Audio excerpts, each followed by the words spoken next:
Some people believe that marijuana actually slows down your perception of time. But does it do something even more drastic every time you toke? And then we take a look at the man known as Tesla, world-famous inventor who died in abject poverty. Pretty famous dude. There's a car named after him. But did you know that this guy also is from Venus? Today on Dead Rabbit Radio.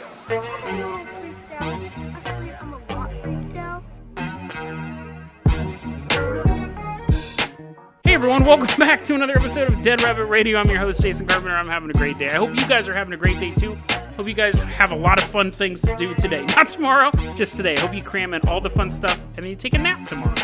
First off, let's give a shout out to our newest Patreon supporter, Matt Sprinkle. Everyone give a round of applause to Matt Sprinkle, doing cartwheels while he enters the room.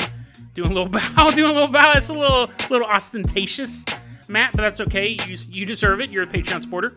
Matt, you're going to be our captain, our pilot this episode. If you can't support the Patreon, guys, that's fine too. Just help spread the word about the show. Really, really helps out a lot. So, Matt, I'm going to toss you the keys of the Jason Jet, give you a little pair of aviator glasses. I throw them and you catch them all cool and put them on. Let's hop on the Jason Jet. Fly us out of here, Matt. We are going to a secret government facility somewhere in the middle of America. We get there. We're wearing our lab coats, walking around. And we notice that all the other scientists are just kind of like sitting there. They're just all kind of sitting there. All the scientists are just kind of chilling out. We noticed that like laboratories, some of their equipment's been cleared out and there's like beanbag chairs everywhere. Like this is a guy, he's looking at a lava lamp through a microscope. He's like, groovy, dude. We hear someone coughing in the distance of the laboratory. We round the corner and we see a couple of scientists with a big fat joint in their hands, and they hold it to us like a 3D movie. They're holding it right at the camera. They're like, "Want a toke, bro?" A little cliffhanger, freeze frame, a little cliffhanger. We know that marijuana use, one of the side effects of it is that it slows down time. What it does is it speeds up the user's measurement of time. It doesn't actually slow time down. Don't go play baseball and be like, "Oh, I can totally catch this ball now." Time goes, quote unquote, normal. It's fairly relative, but time will move at a normal pitch for everyone around you, but for someone who's high, everything seems to go by much, much slower. And this is something that scientists have actually tested. I'm sure the scientists are like, I'll be in the group. I'll volunteer my body for science. You get stoned, and then you have to gauge how long you've been in that room. They've even done it to rats, or they've gotten rats high, which would be an amazing job as a scientist. Imagine going into school for 6 years, and you're just blowing smoke. You're hot boxing mice. You're like, dude. They get the rats high, and they said they had this thing set up where the rats every, let's say 3 minutes, it was a timed interval. Every 3 minutes, the rat could walk up, hit a button, and food would roll out. And the rat was trained that they could hit the button as much as they wanted, but it would only come out after, say, 3 minutes. So the rats started to learn, I'm hungry. I mean, how much do you have to eat every 3 minutes? Those must be the fattest rats in the world. They're like, no more experimentation.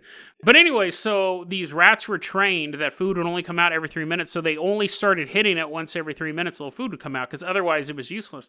When they got the rats stoned, though, they kept hitting the button again. Kept hitting it, thinking that 3 minutes had passed. It wasn't like they were like, come on, give me food. I'm sure they had the munchies too. But they would hit the button and wait for the food to come out, and it would dawn on them, oh, dude, maybe it hasn't been 3 minutes yet. So he'd walk away, and then he'd come back. He's like, oh, man, I'm so hungry. It's been 3 minutes. Ding. Nothing. And he's like, oh, man, no. Next time and it slows down time perception in mice. So marijuana does affect your ability to perceive time. So my theory is this. That's kind of a long preamble, but my theory is this. I'll wrap this up. I have a theory. If weed messes with time perception, what is time but perception? Now, sure, you can buy a pumpkin and watch it rot. Isn't that a passage of time? Yeah, but you can take a big enough object and actually warp time. Time isn't this constant thing. It's actually pretty gooey, really. So here we go, guys. If you've smoked weed, you'll know that the earliest times of smoking weed are super, super strong. And then as time goes on, you actually seem to get less stoned. Now, there's a couple caveats there, but hear me out. For the most part, you start smoking, the weed kicks a lot harder, assuming you're smoking anything decent and not Bammer that you bought from your cousin. Good stuff. You get totally blazed. But as time goes on, The weed doesn't kick like it used to. Eventually you taper out because the return of investment isn't worth it. You're like, I'd rather drink a beer or rather ride a bike or go running or something like that. Or do nothing, just sit there, you're too lazy to smoke weed. My theory is this. The first time you get high, time distorts so much that you are smoking with every future you that's smoking. So you take that hit and 10,000 other yous hitting that joint, ripping that bong, eating that edible, however else you do it. There's only 3 ways I know. I'm sure now you can inject it or something like that. Topicals. The first time you get high, it's every future you getting high. But as time goes on, there's less future versions of you to get high with. So eventually you're like, yeah, it just doesn't kick like it used to. Just doesn't kick. Because the future you has already stopped smoking. So by the time you're in your late 20s, in the future you stopped smoking at age 32. It just doesn't hit that special button inside of you. I don't know any other analogies. Weed's like, boop, hits a little button. But you go, Jason, that's just because of tolerance buildup. You can actually take a break from weed for a year or several years. I used to smoke a lot when I was in my early 20s, took a break, smoked again in my early 30s, haven't smoked in years. But even then, after that tolerance, I didn't take a tolerance break, I just didn't want to smoke anymore. When I started smoking again, it wasn't as strong as it was when I was younger. It was still good, but it wasn't as strong. You go, Jason, I've smoked weed for 40 years, and it's never gotten less. Like, sure, I've had to up it a little bit, or I've taken a break here and there to kind of reduce my tolerance, but I've been smoking for 40 years straight. I'm only 43 years old, Jason. That's because the future yous keep smoking.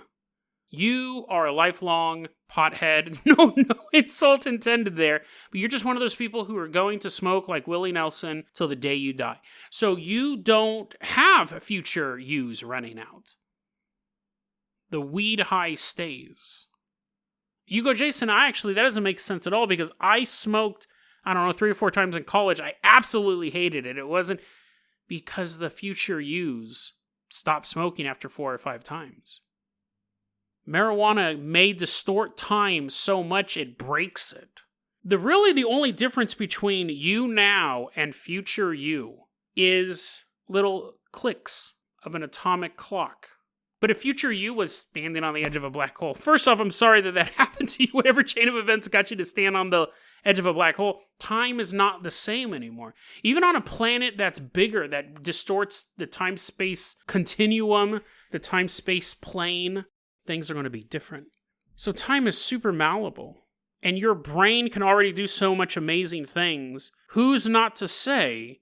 And you're like, Jason, there's a lot of people who would say that smoking weed doesn't let you reach across time. But I don't know.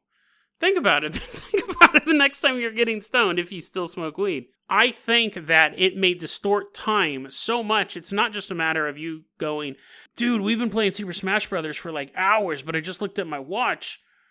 First off, I have a watch for some weird reason. I didn't have one before I started smoking tonight. I just looked at my watch and we've only been playing for 5 minutes. That's pretty normal with smoking weed. But then you turn to your buddy and you look, and that buddy is you 30 years from now. A joint hanging out of their mouth. A gleam in their eye. Going, get wrecked, noob. Because apparently they're a total dork and they're using that phraseology 30 years from now. But they beat you at the game is what I'm saying. So I think that's my theory. When you smoke weed, you're smoking with future versions of you. Here's a question, actually. When you get super stoned, next time you do, you might be super stoned right now. You think to yourself, future me, what are you doing? What are you doing right now? And I wonder if you can send a message in the future. Actually, that's just opening yourself up to a bunch of ghosts showing up. Don't do that. But Matt, let's go ahead and leave behind this laboratory of a bunch of stoners. Call in that Carpenter copter. We are headed out to New York City. We were just here yesterday, but we have to make a return to the Big Apple. Land that Carpenter copter in the middle of Times Square. As we're landing, we all yell at the same time, "Hey, we're landing here!" And we laugh to ourselves. The streets are empty, actually. I think they're in another lockdown right now. We can land the helicopter wherever. While Matt is hot-wiring a parked car so he can drive us around New York City. I turn to you guys and I say, this is a really interesting story. A quick overview, though. Quick overview. Nikola Tesla, he was a contemporary of Thomas Edison, a genius inventor. A lot of people felt he was ahead of his time, way ahead of his time. He invented a remote control boat in like 1920 or 1930 or something like that. Stuff that other people, it would seem magical. I don't know if I didn't think they had radios back then. People are trying to listen to like Howdy Doody, and it's like they just hear boat engines coming over their radio. But he had all this crazy stuff. We'll get into more of it later because it'll play a part in the story. But he's now become a cult figure. There was a long period of time where Nikola Tesla was truly a fringe scientist. He died destitute. Thomas Edison hated his guts, was constantly sabotaging him. He died. He was basically getting a $500 monthly allowance from Czechoslovakia, which $500 back then, that's not money to sneeze at. That's pretty good money. But he died poor anyways, because he had a bunch of... You know how much it costs to buy bolts for Frankenstein Monster's neck? Buy those mad scientist wigs. Cost a lot of money. Tesla for a long time was considered like fringe. He wasn't somebody a lot of people knew about. Basically, you had to be uber nerd or a paranormal nerd to know about Nikola Tesla. Now he's very famous. There's movies and cartoons and comic books made about him. There's a car made about him. Now when someone has a shirt that says, I love Tesla, you know that shirt doesn't mean they're a fan of the car company. Maybe they are. But it's most likely a reference to this uber nerd geek scientist. Stuff like that. So he has, I guess now I feel, now I'm kind of being a hipster. I'm like, I knew him before he was cool. Obviously, I've been researching this stuff for decades. I was aware of Nikola Tesla stuff. That's why I'm brushing over a bunch of it. I imagine you guys have a passing knowledge of Tesla at this point, either through pop culture or actually doing research on him. But did you know, fair traveler, Matt finally has the taxi cab hot-wired. He's given us a ride around. Did you know that Nikola Tesla... Well, I'm going to let the headline speak for itself. This is the headline from howandwise.com. FBI Vault.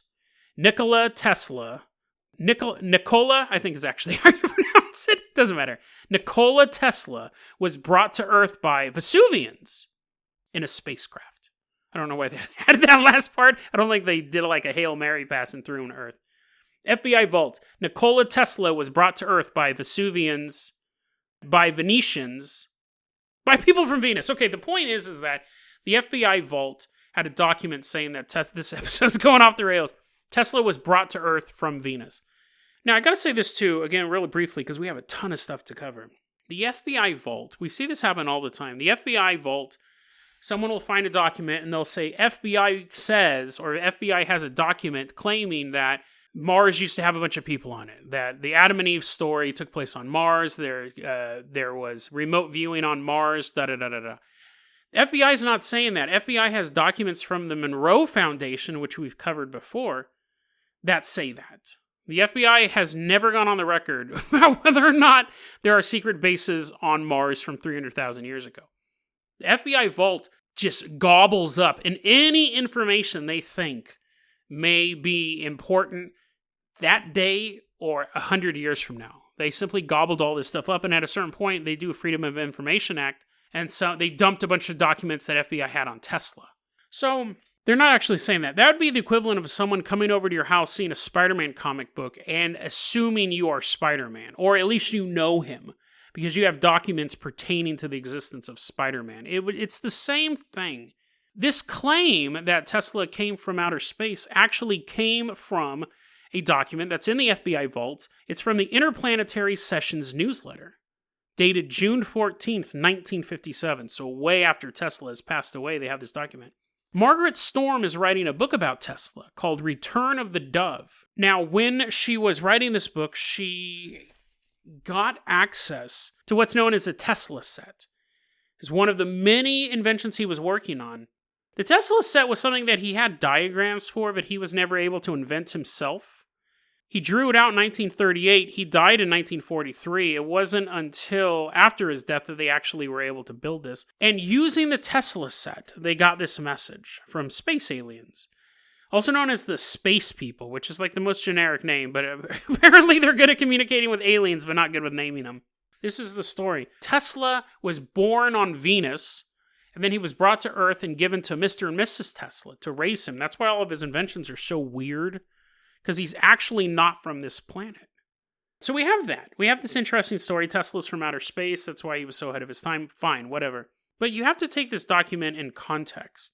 This document also says, we don't know if Margaret Storm will be able to finish her book by June 30th. Now, this newsletter was coming out June 14th, 1957. Why is it so important for her to have her book finished by June 30th? July 1st, 1957. Do you guys remember reading about this in the history books? From 9 a.m. to 7 p.m., massive UFO fleets hovered over every major city in the United States. You remember that? You remember that? Because that's what this newsletter is actually predicting. On June 14th, the author is saying, listen, guys, I hope she has this book done by June 30th, because by July 1st, we'll all know the truth. There'll be UFOs everywhere. And he makes these predictions that at 9 a.m. first they're over like Washington, D.C., and then like at 3 p.m. they're over a couple other cities. And I don't know where they're taking their time. They're an alien fleet. Time works different for them. They're super stoned. But he does give this caveat. Obviously, that didn't happen. He gives this caveat like everybody making predictions. He goes, the alien fleets are coming down. They're tired of us having nuclear weapons, polluting the environment, all that stupid nonsense. And then he goes, but, if you don't see any UFOs, that's because the government chased them away. Chased them away. So, here's the thing. You could go, Jason, maybe there were UFOs and the government chased them away. I don't remember reading in the history books either about every fighter jet in the United States being launched on July 1st, chasing them away. But anyway, so that's a good out, right? You make a prediction. It's going to happen 2 weeks from now. Get everyone riled up, but also say, it could be wrong. It could be wrong, but not because of me, not because I'm making this up. It's because of some sort of external force. That's the article that is written on howandwhys.com. But that's not the whole story. This is so weird. I don't know why. I know why howandwhys.com, and I know why a lot of websites would focus on that particular story. Because it's sexy with aliens and stuff like that. Little Tesla coming down from Venus. But in that same dump of documents, the same FBI dump of documents, this is what I found. This is no joke. This is 100% real. Actual FBI memorandums written by special agents. We have a copy of a document made on January 9th, 1943. The document is addressed to a Mr. Foxworth. Most likely Percy Foxworth, who was the chief of the FBI's Special Intelligence Service. Tesla had died on the 7th of January, so the document's only being crafted 2 days after Tesla died. So Tesla died on the 7th, and the day that he died, a Mr. A.N. Spanel contacts the FBI. That rhymes, but this whole thing's not a Dr. Seuss thing. The agent in question was Special Agent Fred Cornels, and he's the one drafting this document, investigating this case. The day that Tesla died, Mr. Spanel called the FBI and said, listen, I don't know how much you know about Tesla. I don't know if you know how to pronounce his first name, Nikola Tesla. But he's been working on a lot of crazy stuff. And if that stuff gets into the wrong hands, in 1943, when World War II is still going on, it's not going to be good. One of his distant relatives, one of Tesla's distant relatives, and someone who Tesla had told people that he hated, was his nephew, Sava Kosanovich, from Czechoslovakia.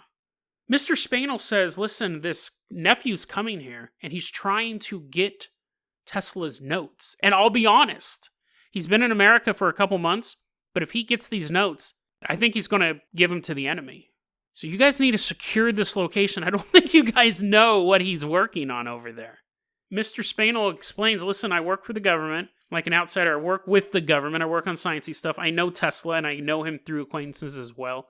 You got to take care of this. And the special agent goes, yeah, okay, we'll look into it. Hangs it up. Special agent starts writing up the report. He doesn't really know who Tesla is. This guy's calling him, making these claims. The phone rings a couple minutes later, and Agent Cornell picks it up, and it's Mr. Spanel again. He goes, yeah, remember how I told you how I worked for the government? And special agent's like, yeah. And he goes, yeah, I just talked to the vice president's personal assistant. You are ordered to go and secure that location right now. That's coming from the top. The FBI gets the ball rolling. The next day, January 8th, the FBI contacts Blois Fitzgerald. That's a great name, Blois. Blois Fitzgerald, who was Tesla's protege. They call him in for an interview, and they say, hey, so what's going on with this Tesla guy? We know he passed away. We're being told he has all these documents. And Blois goes, oh, yeah. He built a new type of torpedo. And they're like, what? He's like, this torpedo has never been seen before. It's this design. And the FBI agents are kind of writing it down. They're like, yeah, we don't want that falling into enemy hands. And Boyce goes, he also has documents about wireless energy. It's a way that you can actually just transmit energy. No more plugs, no more outlets. Stuff could rove out in the middle of nowhere. You wouldn't need to recharge stuff. Things are constantly charged. And the FBI is like, okay, that's kind of weird, but that would be helpful as well. And then Boyce goes, oh yeah, and then the death ray. FBI is like, what? Wait, what? Boyce is like, yeah, he built a death ray. He basically built a beam weapon that can be put on planes, that can shoot down other planes, or it can just be put on the ground and shoot down planes. It can shoot down anything. It doesn't just shoot down planes. It's a death ray. Boyce also says, listen, I'll be honest with you. Sava got a locksmith, broke into Tesla's apartment, and got into his safe. That's one crummy locksmith, right? He's like, I'll do whatever you want for a price. He got into the apartment, broke into the safe, and took out some of Tesla's documents. And Sava left the country. So Boyce goes, listen, I don't know what he took. Hopefully it wasn't too destructive. But you're not too late. You see, Tesla actually has crates of just papers, of drawings and sketches and designs and stuff like that. He kept some of them at a warehouse. Other ones he kind of hid around town. I don't know the locations of all of them. I know where the warehouse is. That's what he was using some of the Czechoslovakian money for. But we could get a couple of those crates. That'll probably be a good start. And the FBI goes, okay, cool. Do you know how many crates there are full of documents and drawings and diagrams? And Boyce goes, there's 80 of them spread around the city, like some sort of side quest on an open world video game.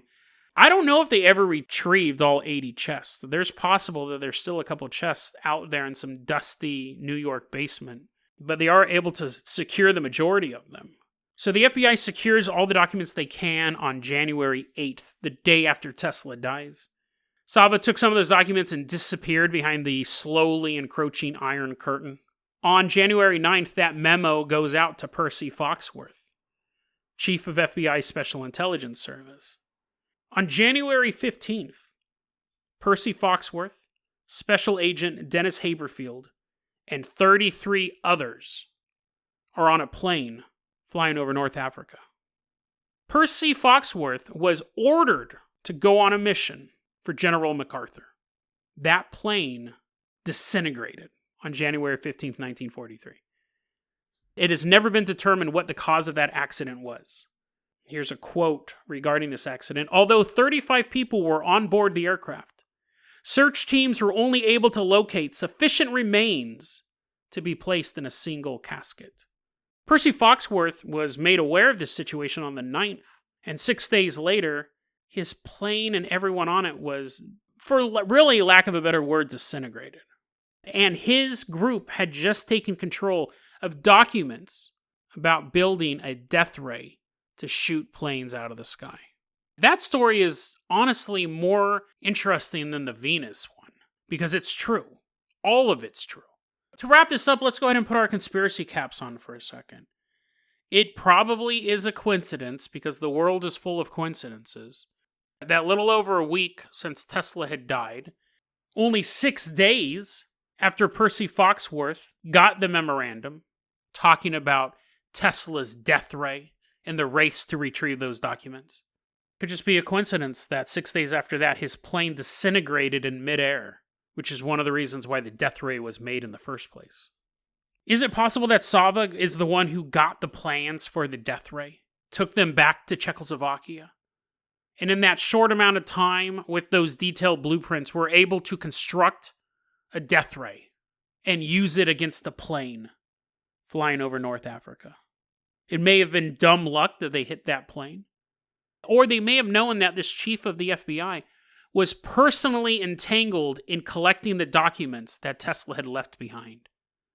They had to take him out and set the search back until they could retrieve even more of those crates around New York City.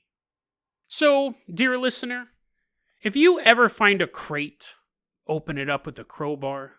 It's full of documents. You can tell from the handwriting that they're written by a Czechoslovakian. Why don't you just put that crate back where you found it and forget that it ever existed? It's quite likely that simply knowing these documents exist can put you in the crosshairs of a sci-fi weapon. And if they stopped investigating the possible murder of a chief of the FBI, what happens when you get evaporated? Or me? We just become another missing person case. And when the investigators come to try to get to the bottom of it, they don't notice that it looks like something's been moved recently. They don't notice that the crate you found you were so curious about is no longer sitting in your living room. You are gone. So are the documents. And neither will never be found.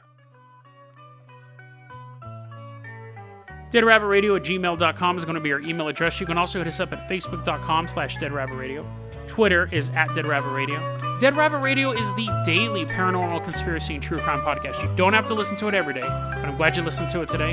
Have a great one, guys.